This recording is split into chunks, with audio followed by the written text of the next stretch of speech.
Hello friends, সব কিছুই একটু আসবো আসবো ভালো, তাই না?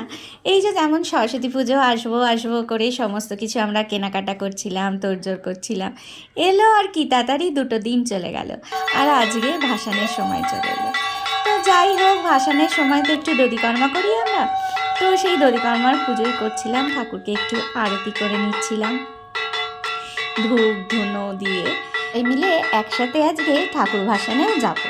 দধিকর্মা ওই জন্য একটু বেশি করেই করলাম, যেহেতু ভাসানে যাব আগেই দধিকর্মাটা করে রেখে যাব, তারপরে এসে সবাই মিলে দধিকর্মা বোঁদে এসবগুলো খাবো, এই ঠিক করে রেখেছি আর কি আগে থেকে।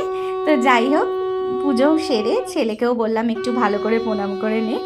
আসলে সরস্বতী পুজোর করাটা তো ওরই জন্য, তাই না? তার কারণ আমরা তো সবাই চাই ছেলে মেয়েদের ভালো হোক, শান্তিতে থাকুক, সুখে থাকুক, ভালোভাবে পড়াশুনো করুক। তো যাই হোক, ওর তো এখন সামনে একদম অনেক পরীক্ষা, অনেক আগে যাওয়ার সময়, তো ঠাকুরের কৃপা ভীষণভাবে দরকার ওর জন্য। তো এবার আমি দেখো সব ফল দিয়ে, দই দিয়ে, খই মুরগি চিড়ে সব কিছু দিয়ে ভালো করে দধিকর্মা মেখে রাখলাম, রেখে ঢাকা দিয়ে এখন রেখে দেব। তারপর ঠাকুর বরণ করে নিচ্ছিলাম। তোমরা হয়তো ভাবছো 2টো ঠাকুর কেন? আসলে কি হয়েছে জানো তো, আগের বছর যখন আমি পুজো করেছিলাম তখন বনি এখানে ছিল না। বনি মানে আমার বর, তো ও এখানে ছিল না।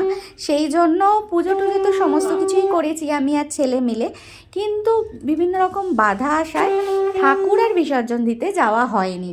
আসলে এবার সরস্বতী পুজোর পর যেমন 3-4 দিন ছুটি পেয়েছি, সব কিছু খুব ভালোভাবে করতে পেরেছি, কিন্তু প্রত্যেকবার তো তা হয় না। সরস্বতী পুজোর পরের দিনই আবার অফিস থাকে, ছেলের কলেজ থাকে। তো আগের বছর বোধহয় সরস্বতী পুজোর পর ছেলের পরীক্ষাও ছিল, তাই যাওয়া হয়নি। তো এবার আমরা সবাই একসাথে সরস্বতী পুজো ভাসান দিতে গেছিলাম। বুবনদারাও গেছিলো, বুবনদাদেরও একটা ঠাকুর ছিল, আর আমার 2টো ঠাকুর, সবাই মিলে গঙ্গায় গেছিলাম মজা করতে করতে। গঙ্গার ধারে খুব ভিড় ছিল, সবাই ঠাকুর ভাসান দিতে এসেছিলো। আজকে আসলে রোববার, তো দিনটাও ভালো ছিল, সবাই ঠাকুর ভাসান দিতে এসেছিলো।